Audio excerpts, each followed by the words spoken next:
This is probably my personal favorite of all the 5 reasons that I'm going to give you tonight. Reason number 3, the best explanation of minds is a mind, capital M mind, the mind of God.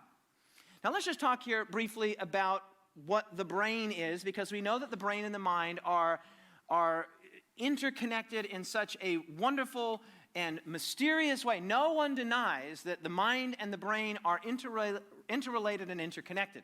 They are not, they don't appear to be synonymous, but they are related. And so let's just talk briefly about the complexity of the brain. The human brain is made up of approximately 100 to 200 billion neurons. Every one of those neurons has an average of 7,000 connections, neuronal or dendritic connections. That means that there are then more potential neuronal pathways and connections than there are electrons in the universe. Let me just say that again. There are more potential pathways in your brain than there are electrons in the universe.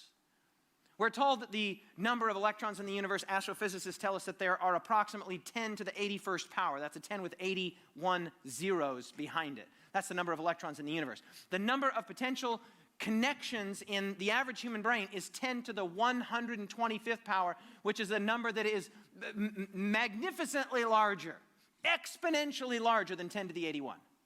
It's astonishing. In fact, the human brain is by far the most complex thing that we know of in the universe. Nothing else even comes close. The human brain is just astronomically, literally astronomically complex. But it's not just that the brain is complex. It's that the brain, in some weird, wonderful, woolly way, gives rise to what we call the mind. And the mind is your identity, it's your personhood, it's your character, it's your desires, it's your volition, it's who you perceive yourself to be. You don't perceive yourself to be a brain located in your skull. You perceive yourself to be a person with dreams and hopes and fears and ambitions and all of that.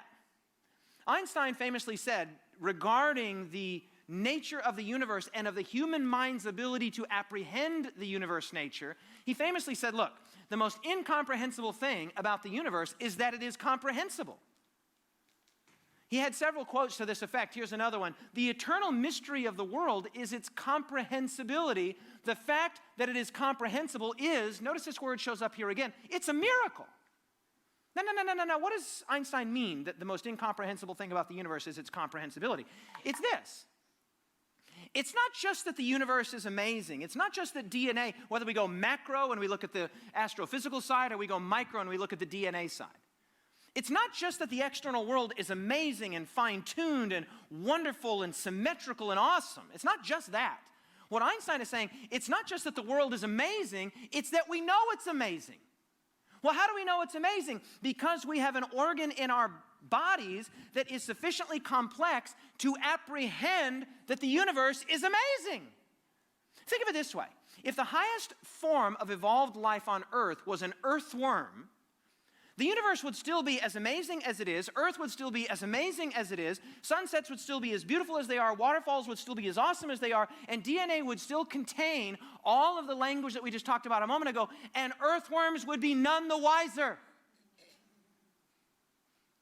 Right? Even if you were more advanced, and we'll talk about this evolutionary idea in a few nights, even if you were as advanced as, say, a horse, which is considerably more advanced biologically and neurologically than an earthworm, but horses are not aware of the tremendous glory and beauty that we see. No offense to horse lovers out there, by the way. See, what Einstein is saying here is, it's not just that the universe is amazing, it's that we know it's amazing, which means we must have the tools to apprehend the universe and its amazingness and its fundamental nature. The most incomprehensible thing about the universe is its comprehensibility. And Einstein wasn't the only theoretical physicist to note this. This man here, Dr. Eugene Wigner, who won the Nobel Prize, who's a theoretical physicist who I believe won a Nobel Prize as well. He, sometime in the 1960s in physics, notice what he said in a very popular essay titled On the Unreasonable Effectiveness of Mathematics.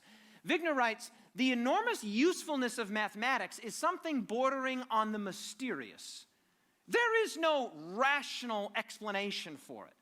The nature of math and the fact that the language that we formulate captures the laws of physics and allows us to build iPhones, build bridges, put people on the moon, and to build international telecommunications networks. He's saying math is telling us something about the world. Our ability to apprehend linguistically math and physics, he's like, man, it's a mystery. There is no rational explanation for it, but look at what he says here next.